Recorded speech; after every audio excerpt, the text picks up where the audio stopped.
Kakadosh Boker Or, Masechet Daf Yomi Daf, Masechet Sanhedrin Daf Yomi Daf, Samech Amud Aleph 68-1. We're on the 59b on the bottom of the last line, where it says that Shimon Omer, Shimon comes and he says that Ben Noach are also going to be warned on Kishuf, which means that they're not allowed to do any types of sorceries. My tamed of Shimon, what's the reason? Shimon, it says in a pasuk, Mechashefa lo techaye, uchtiv kol shochem be'ema mot yumat. Meaning the fact that there's a juxtaposition, which means that there's a close proximity between Mechashefa lo techaye, which means you cannot live a sorcerer, and that nobody's allowed to live with an animal. If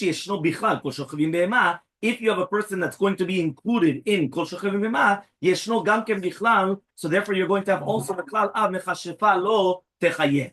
Says the Gemara, Rabbi Elazar comes and he says, so therefore, because of that, since we know that a Ben Noach is not allowed to live with an animal, how do we learn that a Ben Noach is not allowed to live with an animal? Because it says that you live asar echad. What does that mean? They have to become one basar. Remember, a human being with an animal, they will never become basar echad. So therefore, it does not help. Okay? Fine. So now he comes and he says like this. So Bilazar comes and he says, Afala kilaim. What does that mean? Also on kilaim. What does that mean? A Ben Noach is not allowed to do kilaim. Right? Now we already brought beforehand that there was different types of kilaim. We said there was kilaim in the how do you call this? We said kilaim was in planting. We said kilaim was in the animals when they're plowing, and then we said kilaim was in the clothing. So obviously shatnez, which is in the clothing, there was never a problem.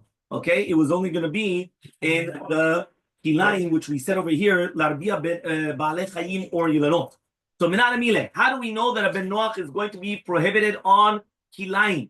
So says the Gemara min Elmaleh, it says the Rakat says the pasuk, chukotai tishmoru chukim shechakakti lecha kevar, right? The chukim that I already put to you. So b'mtichalot miyav kilaim, sadechalot izar kilaim, you're not allowed to have behema or sadechas. You're not allowed to have the two animals coming together, or you're not allowed to come and have the sadeh. Ma b'mticha be'arba'az, just like by the animals. We're talking about putting the animals one species with another species. So to sadecha, we're talking about one species with another species. Ma b'mticha, just like the animal ben ba'aretz v'chutzaaretz, there's no difference whether it's going to be in Israel or in chutzaaretz. So to sadecha, so to the field, is going to be the same thing, whether it's going to be in Eretz Yisrael or in chutzaaretz. Ela me'ata, we're going to ask another question now. It says, so it's mashma the what? And Noach is obligated to come and to keep the Torah because it says, the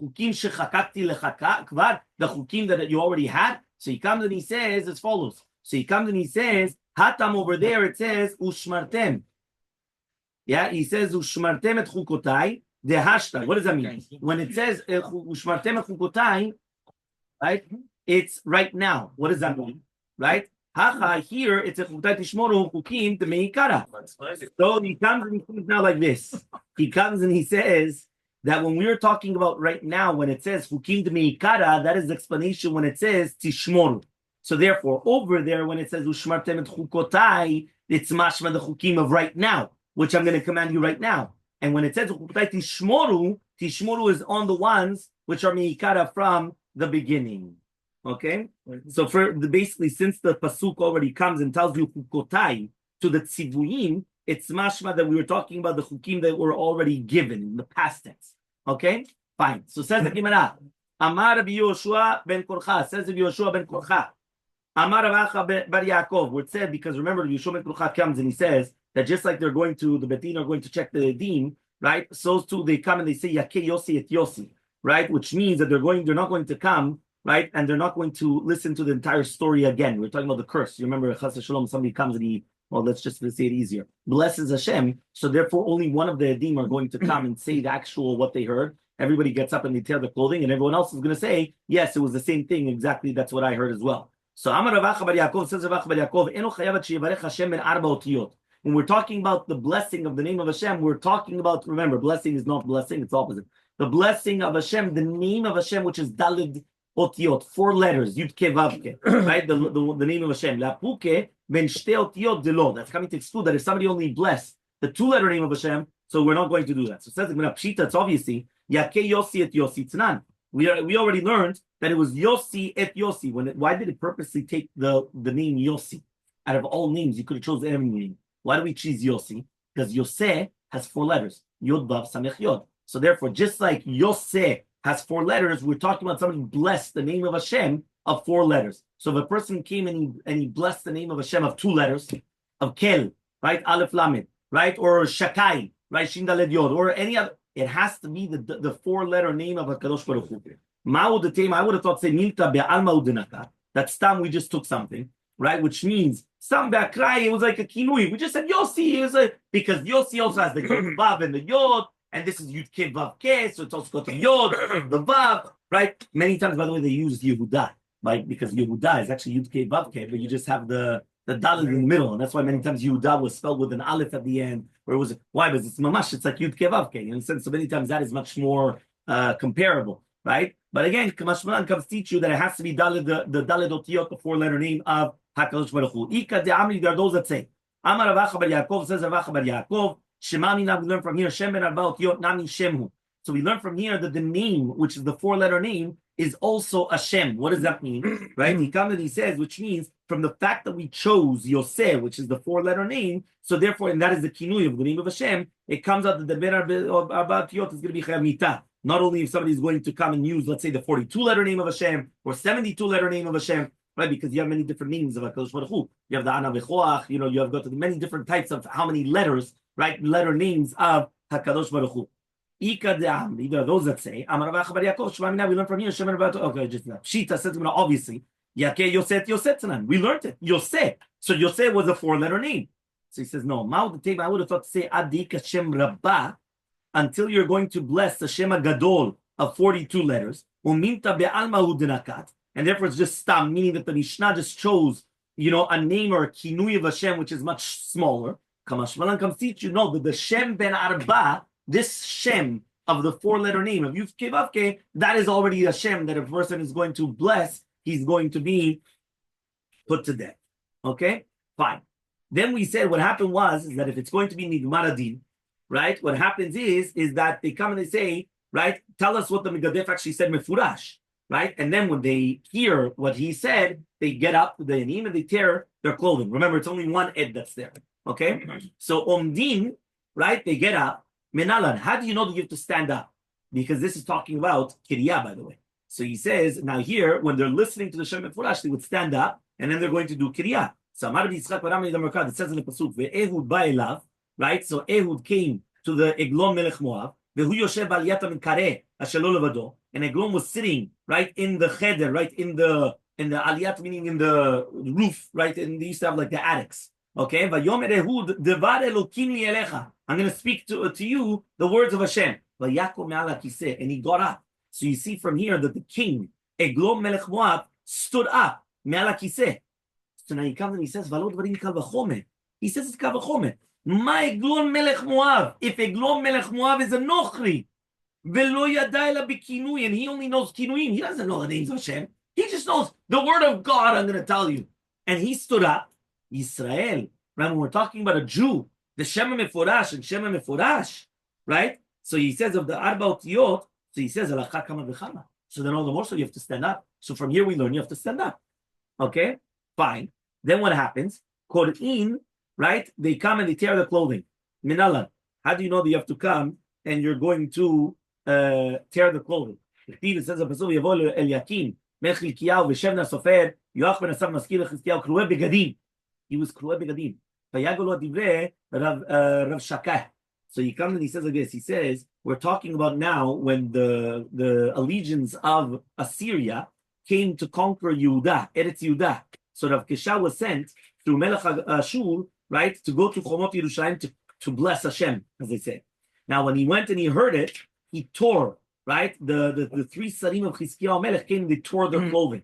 So therefore, you see from here, from the fact that when a person comes and blesses Hashem, they have to tear their clothing. It was here, the men of Chizkiyahu, the 3 ministers, they came and they tore their clothing when they heard the blessing of Hashem. Again, it's not blessing, it's opposite, yeah? So therefore, right, this is what happened. Fine. Now, we said that when they come and they tear their clothing, they're not allowed to tie it, they're not allowed to sew it together. Lo me'achim. I mean, you're not allowed to sew it together. So the kraim always have to stay torn. So says the Gemara Menalan, how do we know these words? Amar Yevu says of Yevu, Atya Kriya Kriya. It's a Gezerah Shava, Kriya Kriya. Why? Tivacha, it's written over here to do with the people that came in front of Chizkiyahu, Kro V'Givim. And it's written over there to do with Eliyahu Navi when he went to the Shemaim, remember Eliyahu Navi didn't die, he just went up into Shemaim. So it says Belisha, Elisha was his Talmid, Elisha Navi. So Elisha roeh v'hu metzaek, and he's screaming, Avi Avi Rechev Yisrael u'parashav. Right, the one that's the chariot rider of Israel, V'lo ra'ahu od, and then he didn't see him again. Vayachazek bivgadav, he took his clothing, Vayikrehem lishnayim kraim, and he tore it in two. Mimashmash neimar, from the fact that it's written Vayikrehem lishnayim, and yodea hen lekraim. 1 second, if you just said that you tore the clothing into two, that means it's already torn. So obviously, what does that mean? He tore his clothing into tears. What does that mean? Obviously, if you tore the clothing into two, it's going to be into tears. So what does it come to teach you the word kraim? Kraim melamed shen krauim la'olam, means that you can never put them together. So therefore, it will always stay for kraim. Meaning, once he tore it, kadish forever. There's no such thing as afterwards they come. Remember, in the olden days, nowadays, the person has a ripped clothing, it goes straight to the garbage. In the olden days, they used to come, they used to sew it together. It wasn't here we live in a disposable world, right? I always tell people, Shamayim, that we're not disposable, right? Because if not, imagine, right? You do something, your wife comes, she throws you in the garbage. Yeah, this one comes, yeah, everything's disposable. Diapers, everything's disposable. It would be the other way. What does that mean? No, you said your wife and the other way. Nowadays, that's why I said it's a different world than what it was once upon a time. Oh, yeah, that's what we say. So he comes down and he says this. We went to the Raita. Okay? Whether you yourself, you heard the blessing, or you heard the blessing from someone else that heard the blessing, you're obligated to tear your clothing. The Edim do not have to tear the clothing. Why? Because they already torn their clothing when they heard it. Meaning, the Edim, they heard it, and then they tore the clothing. So now when they're going to come and they're going to say what they heard, they do not have to tear the clothing again because they already tore the clothing. But the other people, right, they're going to have to come and they're going to have to tear the clothing. Right? He says, one second, what do I care? What do I care if they already tore the clothing? Right now, they just heard it again. So it says, we're not going to say this. Why? It says in a pasuk, when Yechizkiyahu Melech came and he heard the words of Rav Shekai, he says, he tore the clothing. So it's mashma over there that only he tore the clothing, but they didn't tear it again because they already tore the first time around. So it's only now, right, that it's only Chizkiyahu tearing. So it's a proof from the pasuk that it's only at the time. That means if they tore at the time, they don't have to tear, right, again. Okay? Until here we're clear? Fine. Sorry, just forgot. So now the Gemara says, Amar of Yudah Marav, says of Yudah Shmuel, in the name of Shmuel, if a person comes and he hears, right, a blessing of Hashem from a non-Jew, right, but it was, right, the Giduf Hashem, right, from the non-Jew, he does not need to tear his clothing, right? So he says over here, why? Because since anyway the Ovdei Kochavim is a kofer, so therefore it's not a Dvar Chadash, you don't have to tear the clothing. Anyway, it's a goy, what do you want? So he says, Vim Tomar Rav Sheka. Rav Sheka was the Shaliach of the king of Ashur. So if Rav Sheka was a goy, so why did everyone tear the clothing? You just told me if a goy comes and he blesses Hashem, right? You do not need to tear the clothing. Why? They're a kofrim. That's what they're going to do. So why did they tear the clothing then? So he says, Yisrael Mumar. No, you know why? Rav Sheka was a Jew. He was Yisrael Mumar, but he was a Jew. You're only going to tear the clothing on Shemam Yuchal. That's obviously coming to exclude that if it was a kinui of Hashem, any other of the names of Hashem, you don't do that. And he argues Rav Chia on two different halachot.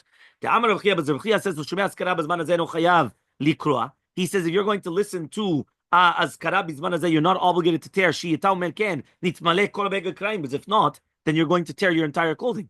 Right? That means according to him, we are in Galut, since there's no samchut of a bedin to judge chiyuv mitah, so therefore what happens is that a person is not obligated to do it. But if a person would come and they would do it, even from a Jew, so then what happens is the entire clothing is full of full of torn clothing, right? He's going to tear, right, his entire clothing. So says the Gemara, miman, right? So he says, so who do we hear, right? Who do we hear it from? I mean, today you hear the name of Hashem blessed so many times. So what's going on? If you're going to tell me it's from Jews, what, the Jews are that bad? That they're coming and blessing the name of Hashem all the time? That you're saying, no, you would tear your clothing all day? Elapshita, obviously, of the kochavim. Now, 1 second. If you just told me it's of the kochavim, why in the world would you tear the clothing? Because we just said that you don't tear for the clothing. So this is the proof that Rabbi Chia argues and says you do tear even from a goy. So he says, Ve'i Hashem yucha gemire. What, they know the name of Yud Kevavke? Elalav bekinui. So Shema Mina bezman hazeh u'delo d'meikar chayav Shema Mina. So therefore we learn from here that according to Rabbi Chia, he's arguing on the words of Shmuel, and according to him, you would tear the clothing even for a goy, and you would tear clothing even for a kinui. Okay, and obviously we argued, was we said in two different halachot. You'll never do it on a kinui. You'll only do it on Yud Ke Vav on the name of Hashem. Plus, you will only do it for Yisrael and not for a goy. So obviously Rabbi Chia argues on two different halachot. Okay, fine. Next, Hasheni Omer, the second witness comes and he says, Afani shamati kamo, I heard the exact same thing like him. Amar Shakish says, Shema Mina, we learn from here, Afani kamohu is kasher b'dinei mamonot b'dinei nefashot. Meaning, if I come and I say, I heard the exact same thing as him, whether it's dinei mamonot or dinei nefashot, that is valid. So here it's just a ma'ala that they instituted that b'derech klal, you have to go through the entire testimony again. Meaning, if the second witness says, I did the exact same, it's usually going to be good, whether dinei mamonot or dinei nefashot. The rabbis instituted that they wanted you to articulate and get all the words out properly in order to make sure that it's going to be good. The here, Kevin the Shar, since it's not possible, Ukmu Rabbanana Doraita. So the rabbis came and they placed it on the Doraita. The Isal Kadadiviz, if you're going to tell me now, Pasul, it's going to be Pasul. Hacha Mishum de Shar. Here it's not going to be Shar. Katlina Gavra says what? They're going to kill someone? Meaning, if you're going to tell me the Mina Torah, it's not going to be good, I can't kill someone, right? Just because, listen, no. Meaning, Mitzad Halacha, it had to be valid. Because if not, then I can't kill him. The only thing is, the rabbis instituted it. So here, the rabbis didn't want him to again bless the name of Hashem. So therefore, the rabbi said, you know what, you don't have to do it this time. Okay, fine. Next, two dots. We said the third person is going to say, Afani kamohu. Right? David, do me a favor, just close the door, because we need 5 minutes of the room is going to come down. So he says like this, Afani kamohu. Stama, he comes and he says, the stama is like a rekiva. The makish shlosha lishtaim. They were making Aikesh 3-2. Right? And therefore, since we're making Aikesh 3-2, because at the end of the day, we're going to have 3 witnesses or 2 witnesses, it's going to be the same thing. Remember, according to Shtat Rabbi Kiva, 3 and 2 is always the same, and therefore, even though the Torah says Pishtayim edim or Pishlosha edim, so therefore we're coming and we're making Aikesh 3-2, that just like 2, well, the second one could say Afani Kamo, so to the third one could come and say Afani Kamo. Samech Amud Bet 60b says the Mishnah, Oved Avodah Kochavim. Somebody's going to come and he's going to serve idols, which he's going to be chayav obviously sekila for doing idol worship. Right? Whether it's going to be the one that's serving, right? Which means the one that's oved, or the one that's mizabeach, which means that he's slaughtering for the korban to avodah zarah. The echadam kater, he's bringing up the ketoret. Ketoret is what? Is like the fire which is coming up, right? He's putting up the fire for the avodah zarah. Echadam nasech, he's using wine. That's why the concept of yain nesech. Ve'echadam ishtachaveh, somebody that's bowing down. Ve'echadam kabel alav el Eloha, or he's accepting upon himself as a god. Va'omelo, and he says, Eliata, you are my God. Then he's going to be chayav sekila. However, though, hamgafef, if somebody's going to hug, mashek, somebody's going to kiss, chabed, somebody's going to clean the floor, rabet, somebody's going to wash the floor, rachet, somebody's going to wash the avodah zarah, ve'asach, somebody's going to anoint the avodah zarah, v'malbish, someone that's getting a dress, v'manim, putting it on shoes, over belota, say he's going to be over on only a negative commandment, but he does not get killed with sekila. Hanoder bishmo, if somebody's going to come and make a neder in the name of avodah zarah, v'mkayem, right, bishmo, or he's going to be nishba in the name of avodah zarah. Again, he's going to be over on alotase. However, though, if somebody's going to do his necessities on Baal Peor, which that is avodata, so therefore he gets killed. Sekila. Why? Or azorek even markulus. So he was not. Why? But since these two cases, that is the norm of how you do the sacrifices or the serving to the avodah zarah, you're going to be chayav. Says the Gemara, "My echad haoved." What does it mean in the Mishnah when the Mishnah said echad haoved? What type of avodah? So Rabbi Yirmiyah says, "Hachi kamar." This is what it means. Say echad haoved kedarka. If somebody's going to come and he's going to be oved kedarka, the normal way of the service, which means that all the rest is meaning all the rest is normal ways of serving avodah zarah. Meaning, usually, right, the avodah zarah is in any of these forms, which is mezabeach, mekater, menasech, mishtachaveh, mekabel lav leloka. But there does also exist, which is oved kedarka. Now, again, it did give you a few examples at the end of the Mishnah, which is Baal Peor or the Markulis, but there's other examples as well. So that's the way. So says the Mishnah, what about throwing? Meaning there was an Avodah Zarah, which you should be the throwing blood to the Avodah Zarah, right? Why? Just like the throwing the blood is part of the Avodah in the Bet HaMikdash, maybe to the same thing, because we mentioned all the things of the Bet HaMikdash, right? Zabeach, Menasech, Mekater. So these are all things that happen in the Bet HaMikdash. So maybe also Zorek, you're throwing the blood. Abaye says, no, Zorek is the Menasech. Tichtiv, Balasich Niske Midam. So says the Gemara, how do we know these words that Menasech is the throwing of the blood? The Tan Rabbanan is we learned in the Braita, ilu ne'emar zoveach yachoram. If it would have said zoveach le'elohim yachoram, right? Bilti ladonai levado. It's a pasuk in Parasha Mishpatim, next week's parasha. So he says, if it's going to be zoveach yachoram, hayiti omer bezovech kodshim bechutz. We're talking about somebody that's serving kodshim outside of the Bet HaMikdash. Hakatu medaber. That's what the pasuk is talking about. Mulomar la'elohim. What is la'elohim? Zoveach la'avodah zarah. Katu medaber. We're talking about zoveach to avodah zarah. En li ela bezoveach, but that's only bringing a sacrifice. How do you know about mekatenu nasech? How do you know about whether it's going to be making the fire or doing the yain nesech or the nesech? Minayin, how do we know? Which means that all the avodot have to be for HaKadosh Baruch Hu. That means everything which is done inside of the Bet HaMikdash has to be only for HaKadosh Baruch Hu and not for Avodah Zarah. So if you're going to do it for an Avodah Zarah, even if it's not normal to do it for an Avodah Zarah, meaning you're going to go to Baal Peor. How is Baal Peor? Right? You have to do defecate. You have to do your necessities. And here you do a sacrifice. You're chayav. Why? Because all of the avodot which are done in the Bet HaMikdash can only be done to Hashem, not to the Avodah Zarah. So if you're going to come and you're going to throw the blood, zorek is minasech. That is that because the blood is one of the services in the Bet HaMikdash. Lefi shiatza zevicha. Now that we're talking about zevicha, because it only said zoveach le'elohim yichoram. It doesn't talk about mekater, or it only talks about zevicha, which is the slaughtering. Lidom avodah pipnim. How do you know bowing down? Because bowing down is not one of the services in Bet HaMikdash. When it says you're going to go and bow down to other idols, but it says and you're going to take them out and do sekilah, so therefore that's how we know that ishtachavaya is also going to be chayav. So says the Gemara, onesh shamanu, that's only to do with an onesh, azara minayin. How do we know now about the azara? Tamulomar comes to remember, whenever we talk about, we always want, right, what's called an onesh, and then we want the azhara. So therefore, we have the onesh, which is the punishment, and now we will have the azhara. Where is the azhara? Where's the warning? There's another pasuk that tells you, that warns you that you're not allowed to bow down to an avodah zarah, even though that's not the normal way of service to the avodah zarah. So yachol shanim rabeh. So okay, so 1 second, maybe I'm going to add in megapef menashek, right, man'il, meaning all the other things that we talked about, hugging, kissing, dressing, all the other things. Tamulomar zoveach.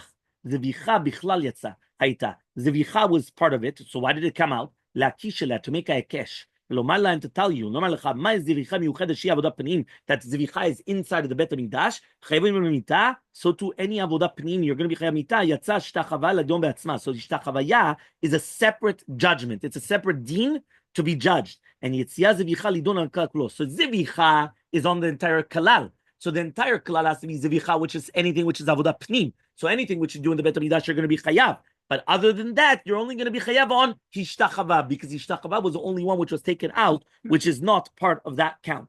So Amar more and more says, Hayiti Omer, I would have thought when it says zoveach le'elim yacharam that we're talking about that if you're going to start doing korbanot outside of the Bet HaMikdash, that's the pshat av zoveach le'elim yacharam. You're going to be put to death because of what you did. So says the Gemara, zoveach kodshim b'chutz karetu. He says, what are you talking about? It's only going to be karet. So why would you think he's going to be chayav nita?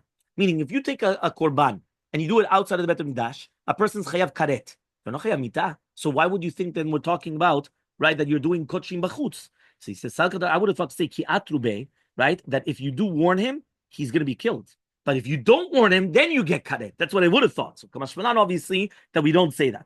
Why don't I say that the ishtachava comes to learn on the entire kalal? If you're going to tell me he says we need it for itself. That we have to do with one avodah to another avodah. Meaning, whether we're talking about avodah shechita, to zrikat adam, aktarat hachelev, all these things, and also the itmar who say that comes and he says asura, the animal is going to be asur bana. But the Shakish is going to tell you that it's going to be muteret. Obviously, we're going to have to learn the reason, the machlok between Rabbi and Shakish to understand why behemet is going to be permitted or prohibited. We'll do that on Sunday.